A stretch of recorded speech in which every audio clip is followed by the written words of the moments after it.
کہ یہ 10 روز جو عاشور کے 10 روز ہے، محرم کے 10 روز ہے، یہ مخصوص ہے، خاص ہے ذات امام حسین علیہ السلام سے۔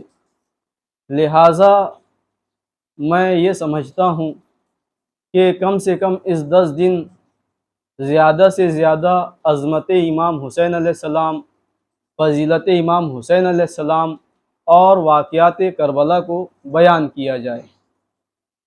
جیسا کہ میں نے آپ کے سامنے حدیث ارشاد فرمائی جو کہ دراصل امام حسین علیہ السلام کا وصیت نامہ ہے۔ جب آپ مدینے سے نکلے ہیں تو آپ نکلتے وقت آپ نے اپنے بھائی محمد حنفیہ، جناب محمد حنفیہ، آپ کو یہ وصیت نامہ، یہ وصیت کی کہ انی لم اخرج عشیرا ولا بطرا ولا مفسدا ولا ظالما انما خرجت لطلب اصلاح فی امت جدی رسول اللہ صلی اللہ علیہ وآلہ وارید ان آمر بالمعروف وانہا عن المنکر واسیر بسیرت جدی وسیرت ابی علی ابن ابی طالب، کہ امام حسین علیہ السلام مدینے سے نکلتے وقت ارشاد فرما رہے ہیں کہ میں نہ کسی لالچ کی بنا پر نکلا ہوں، نہ کسی غرور کی بنا پر نکلا ہوں، نہ فتنہ اور فساد کے لیے نکلا ہوں، نہ ظلم کے لیے نکلا ہوں، میں امر بالمعروف کے لیے نکلا ہوں اور نہی عن المنکر کے لیے نکلا ہوں۔ اور اس امر بالمعروف کے لیے، نہی عن المنکر کے لیے میں جس سیرت کو اختیار کروں گا وہ میرے جد، میرے نانا کی سیرت ہوگی اور میرے بابا علی ابن ابی طالب کی سیرت ہوگی۔ صلوات پڑھیں محمد و آل محمد۔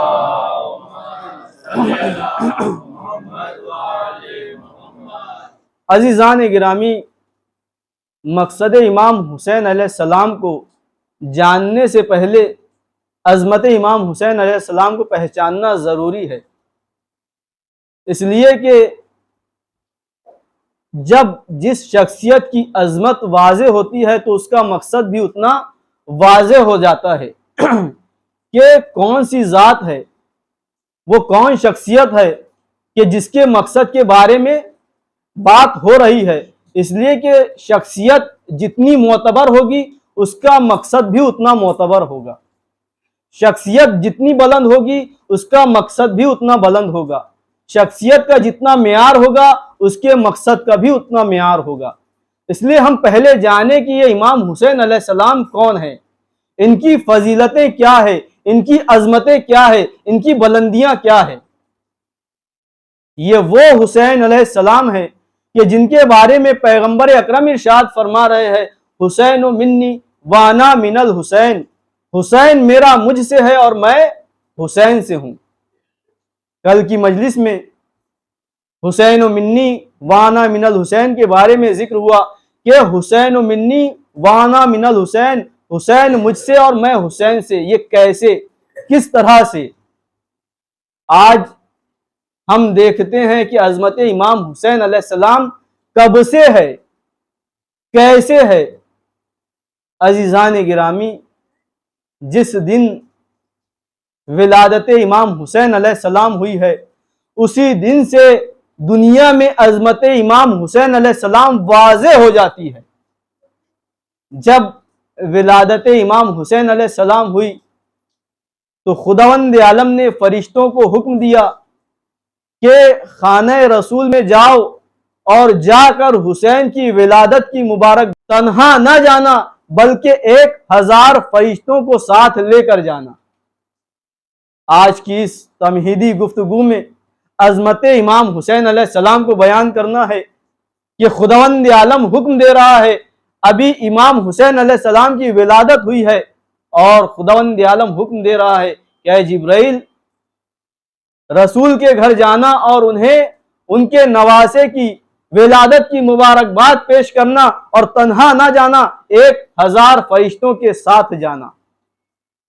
اب جبرائیل امین 1000 فرشتوں کا لشکر لیے ہوئے زمین کی طرف روانہ ہے کہ چلتے چلتے ایک جزیرے کے اوپر سے آپ کا گزر ہوتا ہے۔ وہ جزیرے میں ایک فرشتہ مورد عتاب تھا، یعنی سزا میں مبتلا تھا، اسے سزا دی گئی تھی۔ کس چیز کی سزا؟ ایک ایسا کام اس فرشتے کو دیا گیا تھا کہ جس کی بنا پر اس نے غرور کیا۔ جو دوسرے فرشتوں کو کام نہیں دیا گیا تھا، جب اس نے دیکھا کہ مجھے ایسا کام دیا گیا ہے جو دوسرے فرشتوں کو نہیں دیا گیا، اس نے غرور کیا، تکبر کیا۔ خداوند عالم نے اس کے بالوں پر چھین لیے اور اسے ایک جزیرے میں ڈال دیا۔ اب وہ اس جزیرے میں 700 برس سے وہیں ہے۔ 700 برس سے سجدے پہ سجدے کیے جا رہا ہے، عبادتوں پہ عبادتیں کیے جا رہا ہے، لیکن اس کا عتاب ختم نہیں ہوتا۔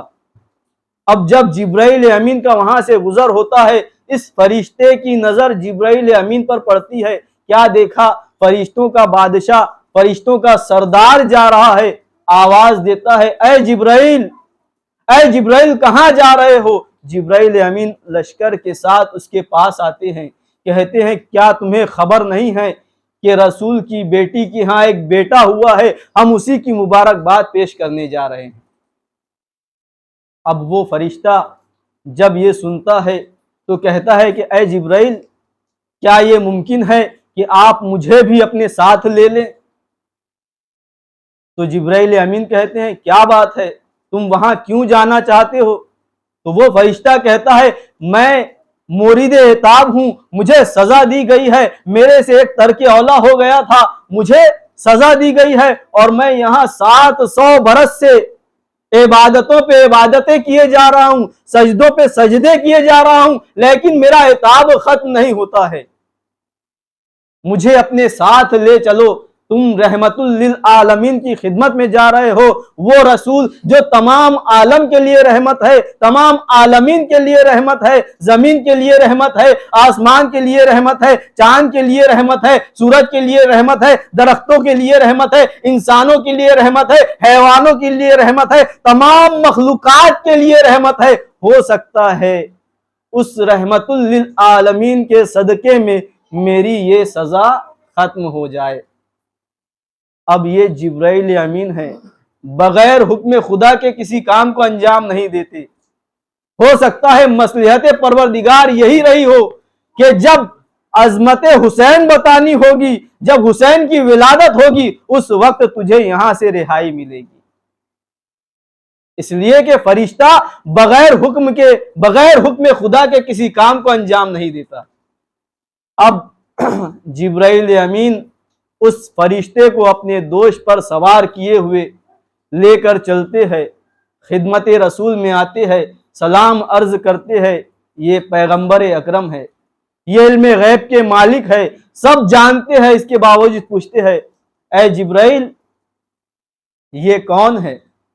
جبرائیل امین کہتے ہیں یا رسول اللہ، یہ فرشتہ اس سے ایک خطا ہو گئی تھی، ایک ترک اولا ہو گیا تھا، جس کی بنا پر خداوند عالم نے اس کے بالوں پر چھین لیے ہے، یہ آیا ہے تاکہ آپ کی رحمت کے سائے کے ذریعے سے اسے بالوں پر مل جائے۔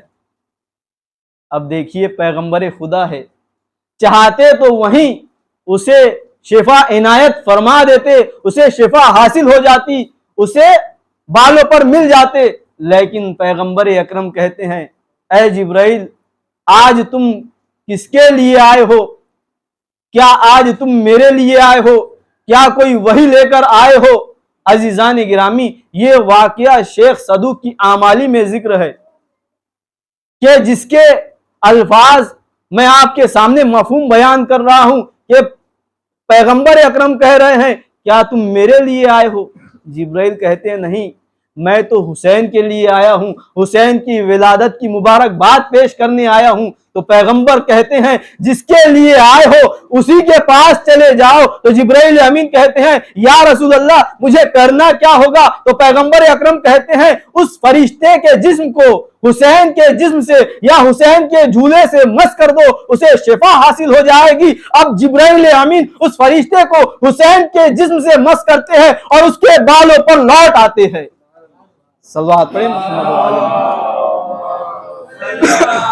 محمد وعلی محمد۔ یہ ہے عظمت حسین علیہ السلام، فضیلت حسین علیہ السلام۔ عزیزان گرامی، یہ واقعہ میں نے پوری خصوصیت کے سامنے آپ کے سامنے ذکر کیا کہ ایک فرشتہ جس کے بال اوپر چھین لیے گئے تھے، جب اس کے بال اوپر لوٹا دیے گئے، اب پھر وہ آسمان کی بلندیوں کی طرف جانے لگا، پرواز کرنے لگا۔ ہونا کیا چاہیے تھا؟ اسے شکر خدا ادا کرنا چاہیے تھا، اور وہ یہ کہتا ہوا چلا، من مثلی من مثلی، مجھ جیسا کون ہے، مجھ جیسا کون ہے۔ عزیزان گرامی، یہ مجھ جیسا کون، یہ ایک تکبرانہ جملہ ہے، تکبر کا جملہ ہے۔ وہ فرشتہ جو مورث عتاب تھا، 700 برس سے اسے جو سزا دی گئی تھی، ایک ترک اولا کی بنا پر، تکبر کی بنا پر، میں کہوں گا اے فرشتے تجھے کیا ہو گیا ہے، تیرے بالوں پر لوٹ آئے، پھر سے تو تکبر کرنے لگا۔ تو عجب نہیں وہ فرشتہ جواب دے، ہاں یہ تکبر ضرور ہوتا اگر میں اپنی ذات کی بنا پر من مثلی کہتا۔ میں اپنی ذات کی بنا پر من مثلی نہیں کہہ رہا ہوں، ارے میں اس لیے من مثلی کہہ رہا ہوں، اس لیے کہ میں حسین کا رہا کردہ ہوں، حسین کا شفا یاب ہوں، اس لیے کہہ رہا ہوں کہ مجھے حسین سے شفا ملی ہے، اب مجھ جیسا کون ہے۔ صلوات پڑھیں محمد وآلہ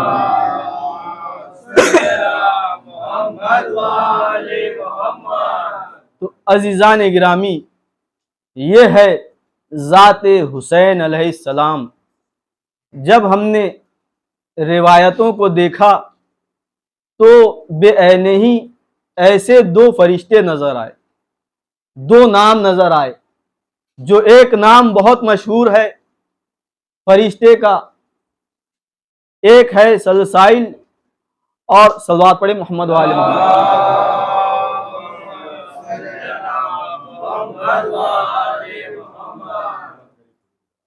باواز بلند نعرہ صلوات، تھوڑا قریب آ جائیے، اور قریب آ جائیے، تھوڑا آگے آ جائیے تاکہ آنے والوں کو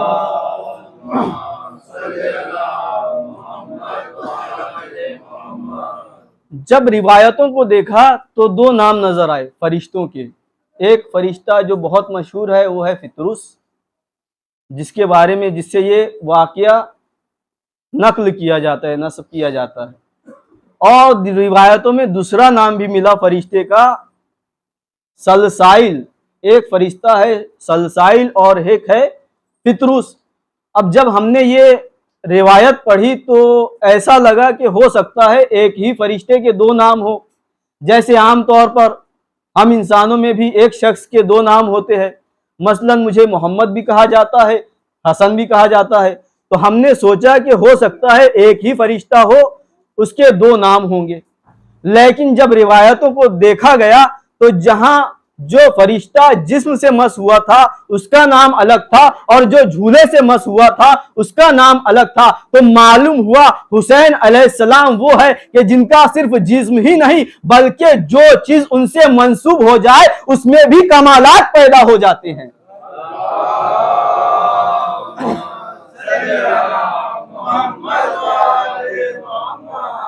اس لیے کہ جو جسم سے مس ہوا اسے بھی بالوں پر مل گئے، اور جو جھولے سے مس ہوا اسے بھی بالوں پر مل گئے۔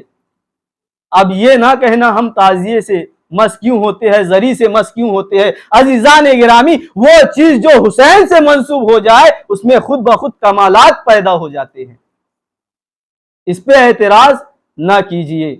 اب عزیزان گرامی، یہ جو فرشتے کے بالوں پر چھینے گئے تھے، یہ کہاں چھینے گئے تھے؟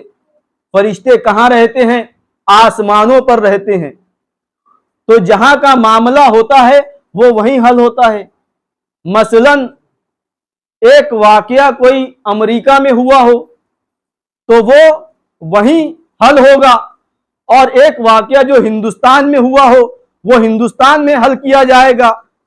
امریکہ کا مسئلہ امریکہ میں، ہندوستان کا مسئلہ ہندوستان میں۔ تو عزیزان گرامی، بالوں پر آسمان پر چھینے گئے تھے تو آسمان پر ہی عطا ہونے چاہیے تھے، زمین پر عطا کیے جا رہے ہیں، تو خداوند عالم بتانا یہ چاہ رہا ہے کہ حسین وہ نہیں ہے جس کا اقتدار صرف زمین پر چلتا ہے، بلکہ حسین علیہ السلام وہ ہے جن کا اقتدار زمین پر بھی چلتا ہے اور آسمان پر بھی چلتا ہے۔ صلوات پڑھیں۔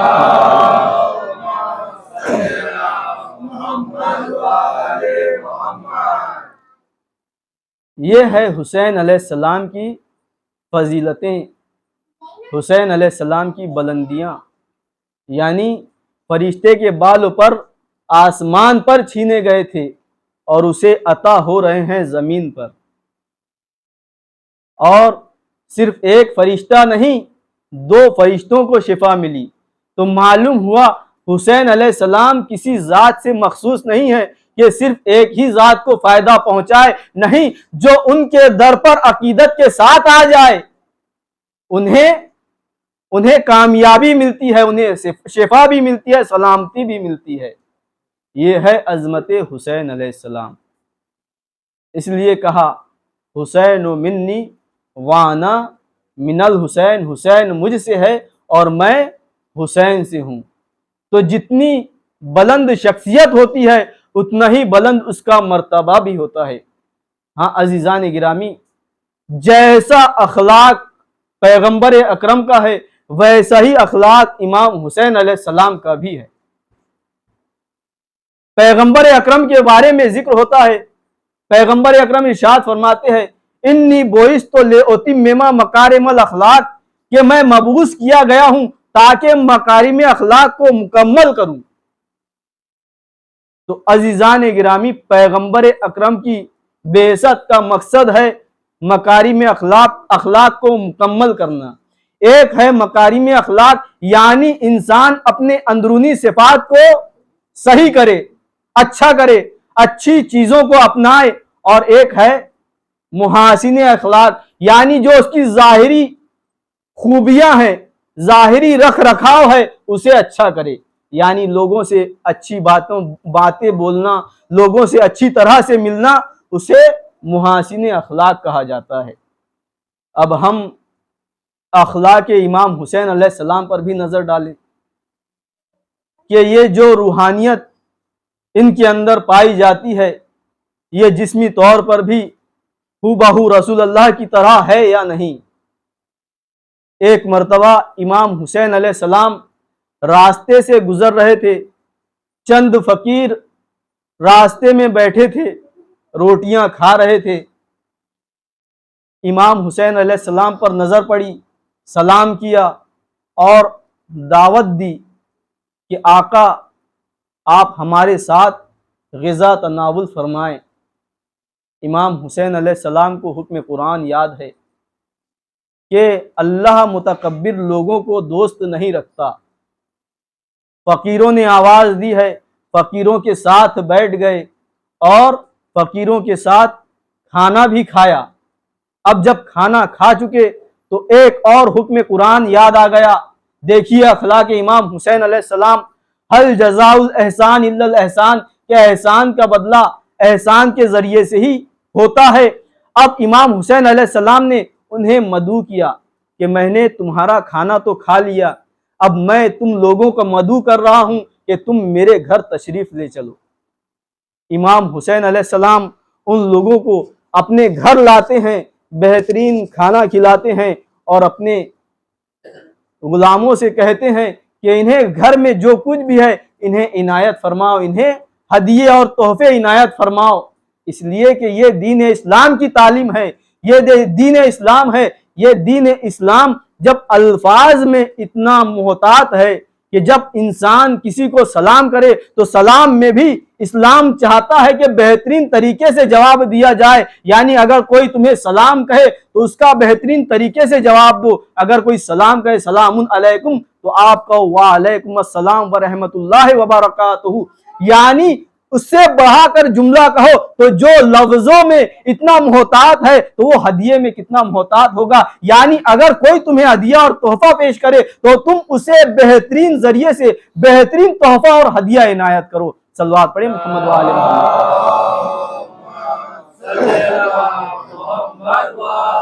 محمد۔ یہ مختصر سا واقعہ، لیکن مختصر سا واقعہ ضرور ہے، لیکن یہ حسین علیہ السلام کی ذات گرامی ہے۔ یہ کردار حسین، پورا قرآن کردار حسین میں سمایا ہوا ہے۔ اب بے عینہ ہی یہ واقعہ اور نظر آتا ہے کہ امام حسین علیہ السلام راستے سے گزر رہے ہیں، فقیر بیٹھے ہوئے ہیں، امام حسین علیہ السلام کو آواز دی، امام حسین علیہ السلام ان فقیروں کے ساتھ بیٹھ گئے۔ جب انہوں نے امام حسین علیہ السلام کو کھانے کے لیے کہا تو امام حسین علیہ السلام نے منع کر دیا کہ میں تمہارا یہ کھانا نہیں کھا سکتا۔ اب ان فقیروں کو یہ خیال آیا، دل میں یہ خیال پیدا ہوا کہ ان فقیروں کے ساتھ تو کھا لیا تھا، کیا بات ہے ہمارے ساتھ کیوں نہیں کھا رہے ہیں؟ کیا ہم میں کوئی کمی ہے؟ نہیں عزیزان گرامی، امام حسین علیہ السلام کو حکم نبی بھی یاد ہے کہ رسول اللہ نے ارشاد فرمایا کہ اہل بیت پر صدقہ حرام ہے۔ ان فقیروں سے کہتے ہیں میں اس لیے نہیں کھا سکتا، یہ جو تم غذا لائے ہو، جن گھر والوں نے یہ تمہیں غذا دی ہے وہ صدقے کے طور پر دی ہے، اور ہم اہل بیت پر صدقہ حرام ہے، لہٰذا میں یہ غذا نہیں کھا سکتا۔ اب امام حسین علیہ السلام اسی طریقے سے ان لوگوں کو گھر لے جاتے ہیں اور تحفوں سے انہیں نوازتے ہیں۔ تو عزیزان گرامی، یہ ہے اخلاق امام حسین علیہ السلام۔ اخلاق وہ نہیں جو صرف اچھا نظر آئے، اخلاق وہ ہے جو قرآن کی نظر میں اچھا ہو، جو قرآنی احکام کے مطابق ہو۔ یہ فعل ان لوگوں کو اچھا نہیں نظر آ رہا تھا کہ امام حسین علیہ السلام ان کے ساتھ نہیں کھا رہے ہیں، لیکن یہ حکم قرآن کی بنا پر۔ تو معلوم ہوا اچھا اخلاق وہ ہوتا ہے جو قرآن کے مطابق ہو، اگرچہ بظاہر دیکھنے میں اچھا نہ ہو۔ اس لیے تو پیغمبر اکرم جب دشمن آپ کے پاس آئے ہیں، عیسائی آپ کے پاس آئے ہیں، تو آپ ان کے احترام میں کھڑے ہو گئے۔ کیوں؟ اس لیے کہ حکم ہے جب مباحثہ کرو تو بہترین طریقے سے کرو، اس لیے کہ جب تم اپنا دین پیش کرو گے اور بد اخلاقی ان کے سامنے آئے گی تو وہ آپ کے دین کی باتوں کو نہیں مانیں گے۔ اگرچہ دیکھنے میں یہ اچھا نہیں لگتا کہ دشمنوں کے لیے کھڑا ہوا جائے، لیکن یہ اخلاق پیغمبر ہے۔ اور جب کوئی بزم رسول میں آتا ہے، اپنا والا آتا ہے، تو رسول اللہ اسے بزم سے نکال دیتے ہیں۔ یہ بد اخلاقی نظر آتی ہے، لیکن یہ اخلاق رسول ہے جو حکم قرآن کے مطابق ہوتا ہے۔ تو معلوم ہوا اخلاق وہی ہے جو حکم قرآن کے مطابق ہو۔ تو عزیزان گرامی، یہ ہے دین اسلام۔ انشاءاللہ کل کی مجلس میں مقصد حسین پر روشنی ڈالی جائے گی کہ مقصد حسین کیا ہے۔ جب ہم عظمت حسین علیہ السلام کو سمجھیں گے تب ہمیں مقصد امام حسین علیہ السلام سمجھ میں آئے گا کہ مقصد حسین علیہ السلام کیا ہے۔ عزیزان گرامی، وہ دین اسلام جو فقیروں کی اتنی عزت کرتا ہے، جن کی نظر میں فقیروں کی عزت ہے، لوگ کہہ دیتے ہیں کہ غلامی جو دین اسلام میں نظر آتی ہے، غلاموں کو خریدنا، یہ کس طرح سے ممکن ہے؟ عزیزان گرامی، یہ دین اسلام میں جو غلام نظر آتے ہیں وہ اور غلاموں کی طرح نہیں، اور جو اہل بیت کے در کے غلام ہوتے ہیں انہیں آزاد کر دیا جاتا ہے، تب بھی وہ اہل بیت کا در چھوڑ کر نہیں جاتے۔ ایک غلام ہے امام حسین علیہ السلام کی خدمت میں، کوئی کوتاہی ہو جاتی ہے تو وہ سوچتا ہے کہ اب مولا مجھ سے ناراض ہوں گے۔ دیکھیے یہ اہل بیت کے گھرانے کے غلام ہیں جو بات بات پر قرآنی آیت کا ذکر کرتے ہیں، امام کے سامنے حاضر ہوتا ہے، عرض کرتا ہے، جب غلطی ہو گئی تو عرض کرتا ہے خداوند عالم غضب کو پی جانے والے کو پسند کرتا ہے۔ تو امام فرماتے ہیں میں نے غضب کو پی گیا۔ اس کے بعد کہتا ہے کہ خداوند عالم معاف کرنے والوں کو دوست رکھتا ہے۔ تو امام فرماتے ہیں میں نے تجھے معاف کیا۔ اس کے بعد وہ غلام کہتا ہے خداوند عالم احسان کرنے والوں کو دوست رکھتا ہے۔ تو امام فرماتے ہیں جا میں نے تجھے راہ خدا میں آزاد کر دیا۔ جب آزادی مل گئی تو اب وہ غلام کہتا ہے مولا مجھے آپ کی غلامی پسند ہے، میں آزاد ہونا نہیں چاہتا۔ ہاں عزیزان گرامی، آج ایسے ہی ایک غلام کے مصائب پڑھنے ہیں۔ ہاں عزیزو، یہ غلام جناب جون ہے، خدمت امام میں حاضر ہوتے ہیں۔ جب امام نے فرما دیا کہ میں نے تم لوگوں سے اپنی بیعت اٹھا لی، جو جانا چاہے چلا جائے، جسے جانا ہے وہ چلا جائے، لیکن یہ امام حسین علیہ السلام کے ساتھ وہ 72 تھے، رات کی تاریکی میں بھی امام حسین علیہ السلام کا ساتھ نہیں چھوڑا۔ یہ غلام جناب جون امام کی خدمت میں آتے ہیں، عرض کرتے ہیں مولا میں بھی شہید ہونا چاہتا ہوں۔ امام فرماتے ہیں میں نے تمہیں اپنے بیٹے کی خدمت کے لیے رکھا ہے، اس کی تیمارداری کے لیے رکھا ہے۔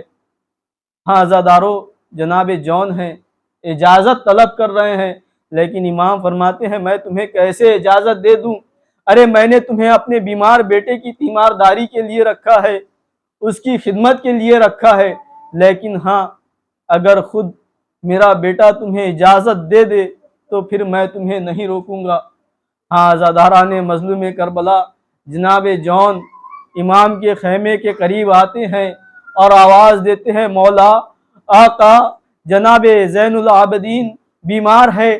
آواز سن کر اٹھتے ہیں اور عرض کرتے ہیں، جناب جون کہتے ہیں مولا آقا میں اجازت کے لیے گیا تھا، جنگ پہ جانے کے لیے اجازت کے لیے گیا تھا، لیکن مولا امام حسین علیہ السلام نے مجھے اجازت نہیں دی اور کہا ہے کہ مجھے رکوں یا میں مولا پہ قربان ہو جاؤں۔ ہاں عزادارو، امام زین العابدین علیہ السلام کہتے ہیں میرے نصیب میں اگر قربانی نہیں ہے تو تم جا کر قربان ہو جاؤ، میں تمہیں اجازت دیتا ہوں، تم جا کر قربان ہو جاؤ۔ ہاں عزاداران مظلوم کربلا، اب یہ غلام امام کی خدمت میں آتے ہیں، عرض کرتے ہیں مولا مجھے بیمار امام نے تو اجازت دے دی، آپ کیوں نہیں اجازت دے رہے ہیں؟ کیا یہ وجہ ہے کہ میرے پسینے میں بو آتی ہے؟ کیا مجھے اس وجہ سے اجازت نہیں دے رہے ہیں کہ میرا رنگ سیاہ ہے؟ کیا مجھے اس وجہ سے اجازت نہیں دے رہے ہیں کہ میں سیاہ فام ہوں؟ ہاں عزاداران مظلوم کربلا، ایک مرتبہ جناب جون کہتے ہیں اگر میرا جذبہ محبت سچا ہے، اگر میری غلامی سچی ہے تو میرا خون بھی آپ کے خون میں شامل ہو جائے گا۔